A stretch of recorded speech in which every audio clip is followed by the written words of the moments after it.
Bonjour les amis, alors aujourd'hui une nouvelle vidéo dans un style différent, j'espère que ça vous plaira.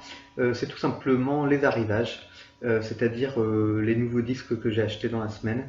Et j'ai vu que plusieurs chaînes YouTube qui sont spécialistes de musique présentent souvent ça. Donc là, aujourd'hui c'est quelque chose de cet ordre-là. J'ai fait pas mal d'achats cette semaine.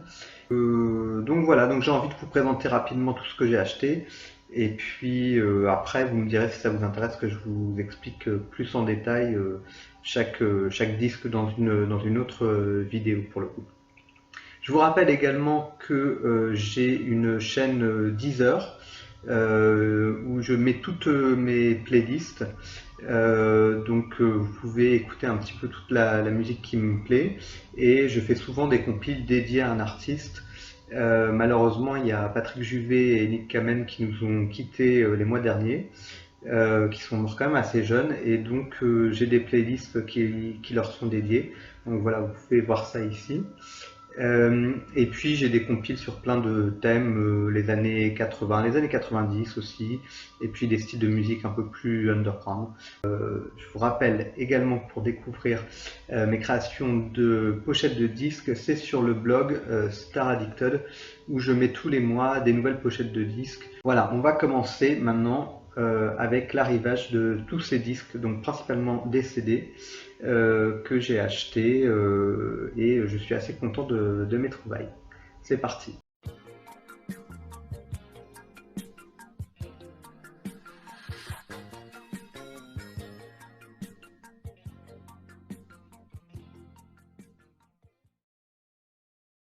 Alors, donc on va commencer avec les CD et je vous montre en premier ce qui est neuf acheté à la FNAC. Et c'est tout simplement le dernier album de Kylie Minogue, donc Disco, qui est sorti quand même il y a presque un an maintenant. Dans sa version de luxe, je pense que vous voyez que ça brille, c'est un livret qui est assez joli. Voilà, ça faisait plusieurs mois que j'hésitais à l'acheter. Et puis là, comme les beaux jours reviennent, voilà, j'ai eu envie quand même de l'acheter. Il paraît qu'il y a une nouvelle version qui va sortir dans quelques mois, mais j'avais pas le courage d'attendre. Là, on a déjà trois bonus tracks à l'arrière. Donc, je trouve qu'on a déjà un album, je crois, de. Alors, je vais regarder parce que c'est écrit quand même à l'intérieur le nombre de chansons, ce qui est bien parce que c'est assez rare de nos jours. On a 16 chansons. Donc on a quand même un album bien complet. Et donc voilà, je trouve que finalement c'est déjà une belle version. Et ben ma foi, je pense que c'est un album que je vais continuer à écouter pendant l'été parce que comme son nom l'indique, c'est disco, c'est festif, c'est de la bonne humeur. Voilà, un album assez sympathique avec une jolie pochette à l'intérieur, un joli livret, des photos très colorées, les paroles des chansons, et puis voilà le track listing avec les numéros des pistes, les auteurs. Kylie Minogue a écrit presque toutes les chansons de cet album. Donc si vous voulez une review totale de cet album, pourquoi pas, je pourrais le faire sur cet album, dites-moi en commentaire. J'ai trouvé plein de CD pas chers à 2 euros et certains CD assez rares, donc je suis très content. Et a priori, ils sont en bon état. Donc on commence tout de suite avec ce très beau CD de Julie Pietri, le premier jour. Donc voilà, il y a souvent des gens qui me suivent sur Star Addicted ou sur ma chaîne Théo Body et qui me parlent de Julie Pietri. Donc vous voyez, c'est l'occasion de parler d'elle. C'est une chanteuse que j'aime bien. Oui, c'est un peu dans la lignée de Jeanne Masse, donc forcément j'aime bien. Et puis je connais quand même globalement pas mal de ses chansons. Mais cet album, je ne l'avais pas en fait. Donc j'ai déjà écouté la plupart des chansons qui sont reliées à cette période. J'ai les 45 tours, mais j'ai pas tout l'album. Et je trouve que voilà, je suis super content de l'avoir trouvé pour 2 euros franchement. Et en plus, on dirait qu'il est comme neuf, vous voyez.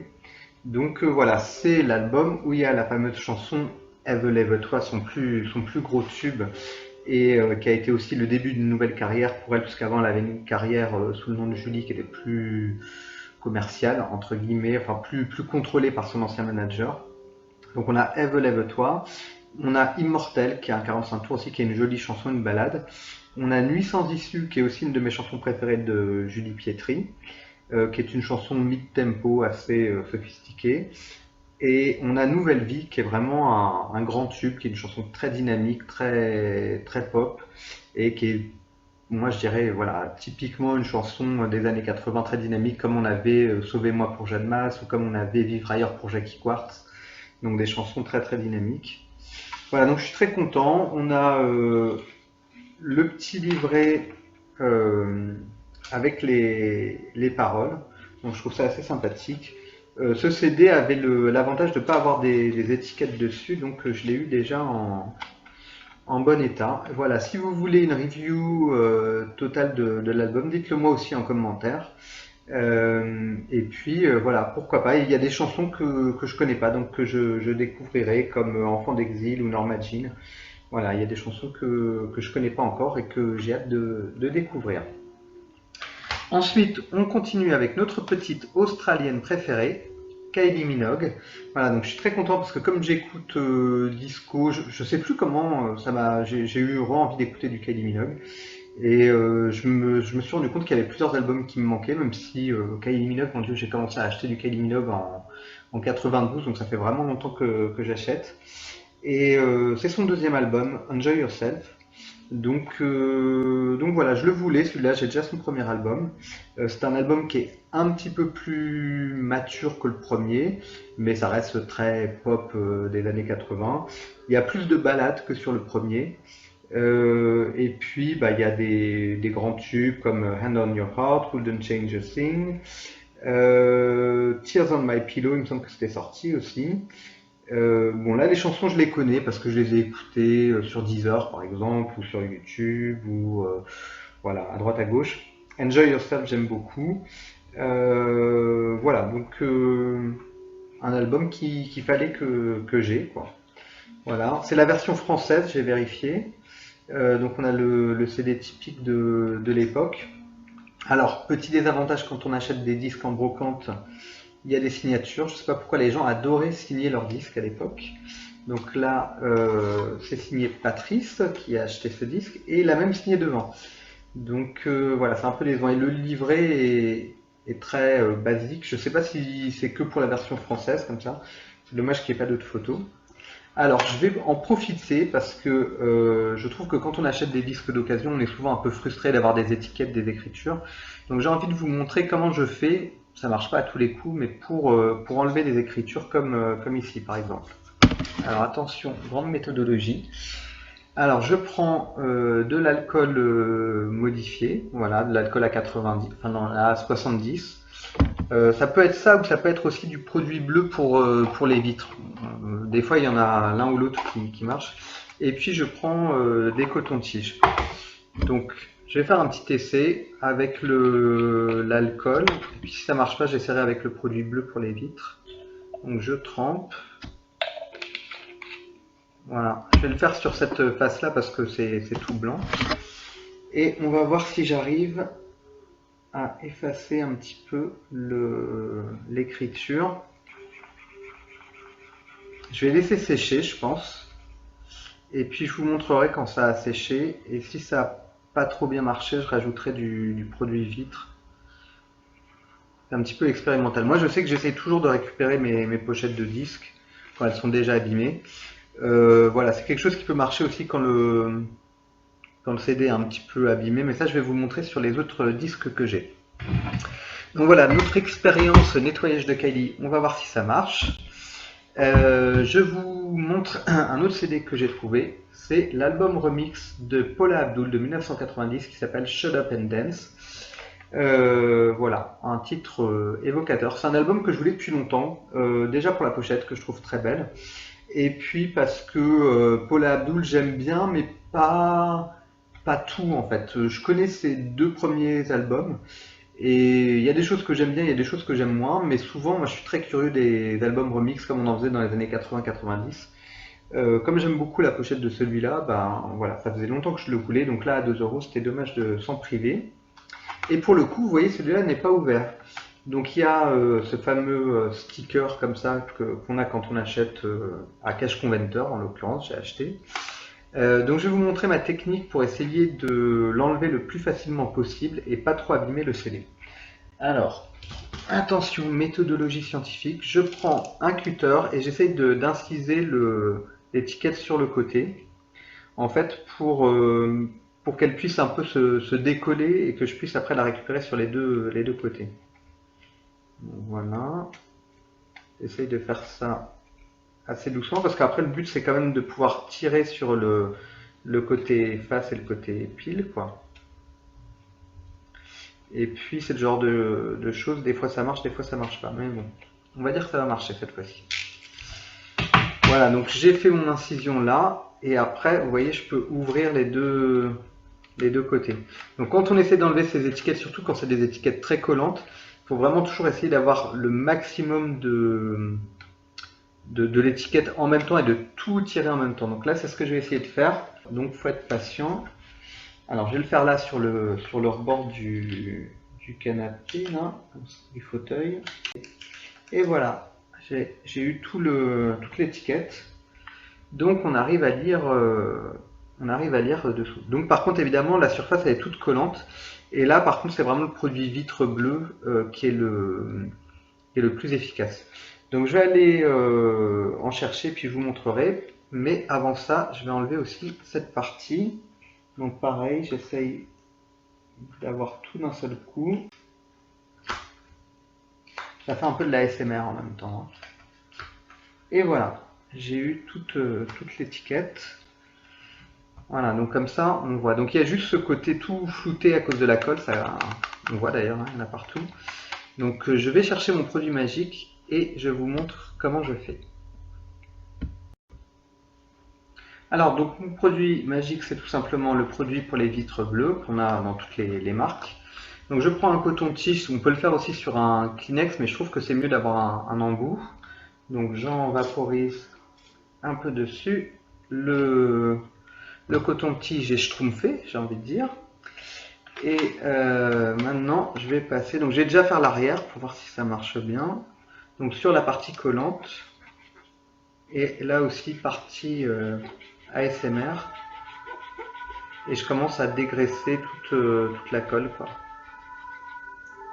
Il faut pas hésiter à mettre la dose parce que en général ils mettent beaucoup de colle.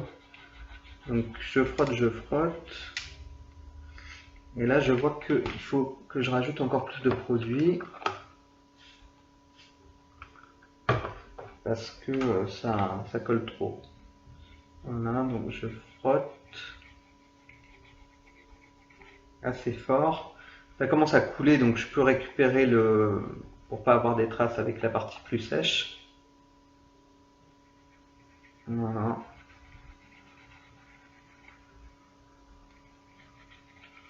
Après je sèche un petit peu. Déjà ça m'a l'air pas mal, ça a l'air de moins collé. Je vais voir avec le doigt. Bon, ouais, déjà c'est quasiment plus. Il y a quasiment plus l'adhésion là. Donc voilà. Ma petite technique, je le ferai de l'autre côté, je vais pas vous montrer comment je fais ça pour chaque CD. Mais là ça devrait me permettre aussi de récupérer cette partie-là. Alors maintenant, attention, on ouvre le CD. Et on a, ma foi, très classique, CD typique, plutôt typique des années 80 que 90, hein, mais ça doit être sorti tout au début des années 90. Donc le CD Virgin, Shut Up and Dance, The Dance Mix, et puis ma foi une jolie photo à l'intérieur. Alors, on a encore une signature. Voilà, le livret par contre il est en bon état. Et puis on a à l'intérieur les chansons. Ok. Donc on a le crédit de chaque chanson. Est-ce qu'on a écrit? Oui, on a écrit par qui c'est remixé. Ah, il y a un remix par Chef Pettibone, qui était un remixeur extrêmement populaire de Madonna, de Cathy Dennis, je crois de Pet Shop Boys, certainement de Kylie Minogue. Donc c'est vraiment un grand remixeur de cette époque-là. Voilà, donc bon, un livret assez simple, mais il y a quand même une photo. qui est assez joli. On a tous les crédits. Et je vois aussi qu'il y a il y a un méga mix qui s'appelle Medley Mix. Voilà, donc les chansons qu'on a, c'est Cold Hearted, Straight Up, qui est quand même un grand tube, One or the Other, Forever Your Girl. Ça, si vous voulez, je pourrais vous faire une vidéo sur Paula Abdul. J'ai quelques 45 tours et CD maxi de Paula. Forever Your Girl, je l'ai, c'est assez sympa. Knockout, on a The Way That You Love Me, je me souviens plus. Opposite Attracts, qui est un grand tube quand même. Et puis son medley. Alors j'avoue que je me souviens plus trop si à cette époque elle avait sorti un ou deux albums. Moi j'aurais tendance à dire qu'elle avait sorti qu'un album, mais à vérifier. Voilà, donc je pense que ça va être assez sympathique. Je pense qu'il y a un remix que je connais qui doit être le remix de Forever Your Girl. Et puis les autres, ça va être une découverte. Voilà, moi j'adore les remixes fin 80, début 90, donc ça devrait me plaire. Voilà pour cet album. Alors, donc on va continuer avec mes découvertes que j'ai acheté à Cash Conventor, avec ce CD, cet album culte, j'ai envie de dire, de George Michael, qui s'appelle Face, et qui est son premier album solo. Donc voilà, j'ai déjà enlevé un petit peu grosso modo les étiquettes, je vais pas vous refaire le coup du produit bleu à chaque fois. C'est rigolo parce que j'avais écouté la semaine dernière cet album sur internet. Parce qu'en fait je connaissais des singles mais j'avais jamais écouté l'album en entier et je l'ai trouvé assez intéressant. C'est un album qui est très mature pour les années 80, qui est très presque un peu avec des influences blues, avec des influences soul, avec des influences rock, mais en fait c'est pas très typé 80s en fait. Il avait vraiment la volonté de faire une musique assez intemporelle, ce qui a plutôt bien marché on va dire. Donc voilà, donc c'est l'album avec en fait tous les premiers titres sont sortis en single. Il y a vraiment énormément de tubes. Donc il y a Face, il y a Father Figure, il y a I Want Your Sex, One More Try. Alors les chansons d'après sont pas sorties et il y a Monkey aussi, je crois qui était le dernier extrait de l'album. Donc voilà, et la particularité de cet album, c'est que c'est un album avec des chansons très longues. Et c'est assez étonnant parce que c'est plutôt dans les années 70 qu'on faisait des chansons très longues. Par exemple, j'ai réécouté du Patrick Juvet il n'y a pas longtemps et il avait des chansons qui duraient 8 minutes, 10 minutes. Et là, je pense qu'on a des chansons qui sont vraiment très très longues. Donc à l'intérieur, on a un CD typique des années 80 aussi, hein, où en général c'était assez basique, hein, il n'y avait pas de, on reprenait pas forcément la même écriture que sur la pochette. Alors on a l'intérieur, donc je vais découvrir le livret avec vous. La pochette est très belle quand même, hein. Je trouve que c'est une pochette qui a bien vieilli. Ça rappelle un petit peu la pochette de True Blue de Madonna avec la veste en cuir et tout. L'arrière c'est assez conceptuel, assez joli. Et à l'intérieur, bon, ça c'est bien, on a les paroles. Moi j'adore quand il y a les paroles des chansons. Ah, on a une petite photo de George très romantique. Voilà, les paroles des chansons. Donc si je me trompe pas, il faisait vraiment beaucoup de choses à l'époque. Je pense qu'il écrivait souvent les paroles et les musiques. Ce sera à vérifier. Je vais regarder s'il y a l'info quelque part. Oui, toutes les chansons ont été écrites par George Michael. C'était vraiment un artiste qui était investi. On a une autre photo, des titres des chansons, et puis la fameuse description des CD qu'il mettait dans les années 80. Donc voilà, c'est en très bon état, donc je suis content de cet album. Et voilà, toujours pareil, si ça vous intéresse que je fasse une vidéo spéciale George Michael, je pourrais vous présenter aussi les 45 tours que j'ai de cette époque-là, et pourquoi pas. Donc voilà, pour Face, un album de, je vais vous dire l'année quand même, 87, voilà. Donc premier album solo de George Michael, ça c'est fait. Ensuite, on va aller dans les années 90. Donc dans les années 90, j'ai des goûts assez éclectiques, vous allez peut-être être surpris, mais j'ai acheté cet album de Mariah Carey, voilà, Butterfly. Donc on passe à un style quand même assez différent. C'est un album que j'écoutais à l'époque parce que à l'époque il y avait un ami qui me l'avait enregistré sur cassette. Et puis moi j'avais acheté un maxi 45 tours, j'avais acheté des singles, donc en fait c'est un album que je connais très bien mais que j'ai pas écouté depuis des années et j'avais jamais eu la version CD. Donc voilà, je me suis décidé à l'acheter. Donc là autant vous dire que je vais bien me galérer pour enlever toutes les étiquettes et je vais essayer de pouvoir conserver le sticker original. C'est un défi mais je vais le relever. Et voilà, c'est pour moi un des meilleurs albums de Mariah Carey, hein. Je connais bien la carrière de Mariah, j'ai beaucoup de ses albums. Et je trouve que c'est le début de son émancipation en tant qu'artiste et le début d'une musique plus sophistiquée, plus mature chez elle. Donc c'est vraiment un album que j'adore. Donc les tubes qu'il y a, c'est Honey, Butterfly, My Hole, Breakdown qui était sorti aussi. Qu'est-ce qu'il y a d'autre? The Beautiful One, je crois que c'est sorti aussi. Et on a deux remixes de Honey. Donc voilà. Et il y a plein d'autres chansons que j'adore, comme Fourth of July. Qu'est-ce qu'il y a d'autre? Je me souviens plus de toutes en fait. Mais globalement, de mémoire, c'est vraiment un album que j'adore, quoi. Je crois que je le préfère à Rainbow d'ailleurs. Et puis il y a le design qui était très beau à l'époque. Donc elle avec ses petits papillons. La photo est très belle. Alors le CD est simple mais joli. Il y a comme un petit papillon. Voilà, c'est très couleur miel, hein, donc c'est très. Il y a toute l'esthétique de Mariah Carey, les couleurs un peu miel, doré, les papillons. Voilà, une jolie photo. Celle-là aussi, elle est sympathique. Et puis alors ça, c'est rigolo. Ils faisaient souvent dans les années 90 des livrets dépliants comme ça. Bon, c'est pas très pratique, mais pourquoi pas. Donc on a toutes les paroles, ça c'est vraiment un truc que j'adore sur les CD ou sur les vinyles même, mais j'adore pouvoir lire les paroles des chansons. Et ah ouais, c'est super beau. Et à l'arrière, on a toute une bande avec les photos de l'époque. Voilà.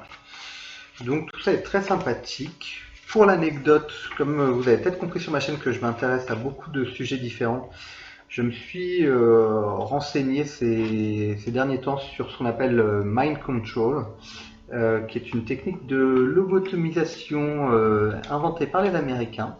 Et j'ai appris que le symbole du mind control, c'était le papillon. Et ça ressemble beaucoup, particulièrement au papillon que Mariah Carey utilise dans ses images depuis les années 90. Donc ça m'a fait tilt et je m'étais demandé si inconsciemment elle n'utilisait pas le papillon comme symbole, alors consciemment ou inconsciemment, je sais pas, pour parler en fait de contrôle mental. Euh, Moi c'est un sujet sociétal qui m'intéresse beaucoup et je pourrais faire une vidéo sur ça aussi. Et bon, il faut savoir qu'à Hollywood, tout est joli, tout est glamour, mais dessous, il y a des choses qui sont moins jolies parfois. Mais bon, bref, autrement, musicalement, c'est vraiment un album des années 90 au top du top, quoi. Voilà pour Maria. Ensuite, on va retourner dans les années 80 avec un album aussi que je voulais depuis longtemps. C'est True Cool de David Hallyday. Donc c'est son premier album. C'est un album que j'ai en 33 tours. J'ai pas mal de choses sur David. J'ai les 45 tours, des 33 tours, des cassettes. Donc je connais cet album grâce aux 33 tours. Mais bah, c'est quand même plus facile d'écouter sur CD. En général, voilà, c'est plus facile pour aller d'une chanson à l'autre. Voilà. Bon, moi j'aime bien avoir souvent, quand j'aime un album, j'aime bien avoir les deux versions. Donc voilà, la pochette très américaine. Bon, en même temps, David, il a vécu beaucoup aux États-Unis, hein, donc voilà. C'est pas ma pochette préférée, mais ça passe, quoi. C'est très le style pub Pepsi Cola des années 80, quoi. Et puis, alors, qu'est-ce qu'on a comme chanson à l'intérieur? Donc, je l'ouvre. On a quand même assez sympa le CD avec une écriture spéciale qui fait assez rétro-américaine. Donc alors, si de mémoire, les titres qui sont sortis, Move, il me semble que c'est sorti, High, c'était son grand tube. True Cool, c'est sorti aussi. Listening, c'est sorti, c'est une balade très réussie. Et Wanna Take My Time, c'est sorti aussi. Ouais, donc il y en a beaucoup sorti. Et He's My Girl, qui était la chanson titre de son premier film, que j'aime beaucoup. Donc voilà, c'est un album pop rock très dynamique, très sympa. Moi, je suis pas hyper fan de pop rock d'habitude, mais là, franchement, c'est punchy, c'est dynamique. Il montre déjà ses talents d'auteur, compositeur, chanteur, parce que c'est quand même un mec qui chante super bien. Et puis, ma foi, il était plutôt mimi quand il était jeune. Bon, là sur les photos, c'est pas les photos qui le mettent le plus en valeur. Et à l'intérieur, le petit logo, j'aime bien ça quand il y a le logo qui est repris, les paroles des chansons. Ah, tiens, ça change, c'est sympa, il y a un poster à l'intérieur. C'est assez rare dans les années 80 d'avoir des photos couleurs à l'intérieur. Donc c'est plutôt sympathique. Les paroles et, euh, et voilà, les remerciements. Donc un album qui est sorti chez Scotty Bros, qui est la maison de disques de son beau-père. Mais bon, vu que David a du talent, eh ben, on ne lui reprochera pas de s'être fait produire par son beau-père. Donc voilà, un album que j'aime bien, dont je pourrais vous parler dans une vidéo entière également. Ensuite, on va passer à d'autres choses, puisque j'ai pris tout ce que j'étais motivé pour faire des achats, donc j'ai pris tout ce qui me tombait sur la main. Et là, un 45 tours. Est-ce que vous connaissez cet artiste fantasy des années 80, Eric Morena? Je pense que les fans des années 80, vous le connaissez. Et c'est Au Mon Bateau. Donc je sais plus si c'est son premier ou son deuxième disque. Mais en tout cas, je ne l'avais pas en 45 tours. Je trouve qu'il est plutôt en bon état. Il y a juste la petite étiquette là qu'il faut que j'enlève, mais bon, ça devrait le faire. Voilà, j'aime bien la pochette, j'aime bien la chanson. Donc c'est vraiment pour la rigolade, hein. C'est un petit peu dans l'esprit des chansons de Lio, je trouve, d'une certaine façon. Avec ce côté vraiment de Lio, Sabine Paturel, vous savez, ces chansons, on se prenait pas trop au sérieux, quoi. Voilà. Lui, il avait toujours des costumes incroyables. Et si vous avez jamais vu ses clips, ben, je vous en mettrai un dans le lien de la description, parce qu'il avait vraiment des clips qui étaient vraiment super rigolos. Et l'arrière est aussi assez joli. On a tout un petit design avec des petits logos qui représentent voilà, des choses de la mer, puisque ça parle des bateaux, les paroles de la chanson, une photo de lui. Donc voilà, je crois qu'Eric Morena, de mémoire, c'était quelqu'un qui faisait plutôt un peu des chansons d'opéra à la base et qui a eu envie de partir vers la variété et qui a eu, fin des années 80, une carrière comme ça. Et puis après, je pense qu'il a un peu galéré. J'ai pas le souvenir qu'il ait sorti plusieurs albums. Mais dans les années 2000, il refaisait des galas, des concerts. Et malheureusement, il est mort assez jeune quand même de mémoire. Voilà, donc Eric Morena. Ensuite, on va passer à quelque chose de complètement différent, mais je vous ai déjà parlé de quelques livres sur ma chaîne et je pourrais refaire des vidéos entières sur des livres parce que franchement, j'ai lu beaucoup de livres cette année. Et là, on va passer au domaine de la mode avec Karl et moi, qui est le livre de Baptiste Giabiconi. Voilà, Baptiste Giabiconi qui a écrit un livre sur son mentor Karl Lagerfeld, puisqu'il est mort il y a 2 ans, il me semble. Et c'est un livre que j'avais eu envie d'acheter à l'époque, que je m'étais pas décidé à l'acheter. Là, je l'ai trouvé d'occasion, plutôt en bon état. Donc voilà, j'ai eu envie de l'acheter. Il faut savoir que moi, la mode, c'est une de mes passions. J'ai fait des études de mode au sortir du baccalauréat. Et j'ai travaillé un petit peu dans le milieu de la mode à Paris. Et donc voilà, c'est toujours quelque chose qui garde. J'ai toujours une curiosité pour ce milieu-là, même si j'ai quand même pris beaucoup de recul et que c'est un milieu qui est pas tout rose, clairement. L'autre chose, c'est la vie de Karl Lagerfeld qui m'intéresse beaucoup. C'est quelqu'un qui a une vie, une carrière incroyable. Il a eu du succès dans la mode des années 50 jusqu'aux années 2010, quoi. Donc c'est incroyable d'avoir une telle longévité. Il a beaucoup travaillé pour d'autres marques, Fendi, Chanel, je sais plus les autres marques, et puis il a travaillé pour sa propre marque Karl Lagerfeld. Mais je pense qu'il y a peu de stylistes qui ont eu une carrière aussi complète que lui. Et c'était également un photographe. Il faisait des très belles photos. Donc voilà, je trouve que c'est un personnage assez fascinant. Après, je ne sais pas s'il y a des aspects controversés de sa vie. Je pense qu'on ne les trouvera pas dans ce livre vu que forcément Baptiste rend hommage à son mentor. Mais je pense que ça peut être assez intéressant. Donc voilà, et j'ai vu qu'il y avait quelques photos, des illustrations faites par Karl Lagerfeld et quelques photos du début de la carrière de mannequinat. Donc c'est vraiment grâce à Karl Lagerfeld que Baptiste a pu commencer sa carrière de mannequin. J'espère que le livre m'intéressera et puis je pourrai vous en parler dans une vidéo. Et enfin, on va finir avec un dernier CD et c'est toujours La Reine Kylie Minogue. Donc ça c'est pareil, c'est un album que je connaissais, mais je sais pas pourquoi je l'avais pas acheté à l'époque. Et voilà, et je m'étais jamais décidé à l'acheter, alors pourtant il y a des chansons que j'aime bien dedans. C'est chose faite. Donc voilà, il faudra que j'enlève l'étiquette, mais ce que j'aime bien c'est qu'il y a le petit sticker d'origine ici. La pochette est très jolie, donc c'est un album de 2003 et il y a plusieurs tubes dedans. Donc il y a Slow qui est une chanson que j'adore. Qu'est-ce qu'on a d'autre? On a Red Blooded Woman, c'est pas ma préférée, c'est une chanson un peu R&B, un peu bizarre, mais bon, pourquoi pas. Chocolate, que j'aime beaucoup. I Feel For You, il me semble que c'est sorti aussi. Et puis de mémoire, After Dark, c'est une chanson que j'adore. Donc voilà, c'est vraiment le début des années 2000. Kylie, elle était ultra productive, ultra inspirée. Et tout ce qu'elle a fait, bon, globalement, moi, je trouve qu'elle fait toujours des bons albums, hein. J'ai pas le souvenir qu'il y ait des albums qui soient décevants. Si ce n'est que j'avais pas du tout été inspiré par Golden parce que j'aime pas la country. Mais globalement, c'est une chanteuse, je trouve qu'elle a une voix magnifique. Je l'ai vue en concert plusieurs fois, elle chante hyper bien en vrai.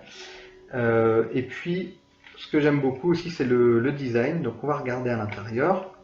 Donc, c'est très minimal parce que Kylie, elle est toujours entre des choses très conceptuelles, très minimales, et puis des choses très extravagantes. Donc là, on a un CD tout blanc avec juste écrit le nom. Là, ça rappelle un petit peu l'album Fever aussi. Il me semble que le CD était comme ça, quasiment un CD blanc. Je vais regarder le livret parce que j'ai dû le voir chez des amis il y a longtemps, mais je m'en souviens plus. La pochette très conceptuelle, j'adore. Franchement, une pochette trop belle. Elle a un look un petit peu à la Brigitte Bardot, et puis l'écriture comme ça, voilà. Si vous aimez Kylie Minogue, sur mon blog Star Addicted, j'ai fait plein de pochettes d'elle. L'intérieur très chic, tout noir avec le logo de l'album. Ah ouais, les photos sont trop belles. Voilà, c'est des photos qui font très rétro 60s. Elle a un look un peu Brigitte Bardot, quoi, voilà. C'est vraiment super beau. Ouais, je me souviens maintenant que je les vois de cette séance photo. Donc c'est un look un petit peu rock, un peu rétro 60s, rétro 70s. Et on a voilà, quand même les paroles des chansons à l'intérieur. Donc c'est vraiment sympa comment c'est fait. Encore d'autres photos, toujours très jolies. Ah ouais, cette photo qui est super belle aussi. Ça me rappelle un petit peu l'époque du début des années 90 quand elle avait fait Step Back in Time. Elle avait eu des looks un petit peu comme ça et ça lui va hyper bien, ces looks rétro 60s, 70s. Donc voilà. Je pense que l'album me plaira. C'est vrai que là, ça date d'il y a 20 ans maintenant, presque cet album. Donc je sais pas s'il y aura des chansons qui auront un peu vieilli, qui seront trop rétro 2000 pour moi. Mais je pense que c'est un album dont je pourrais vous faire une review. Eh ben écoutez les amis, je crois qu'on a fini avec tous mes trésors. Voilà, j'ai fait des économies quand même. J'ai acheté 7 CD pour 14 euros, donc c'était pas très cher. Et puis bon, à part ça, il y avait quand même le CD neuf de Disco. Et puis j'ai acheté à part encore le livre et le 45 tours.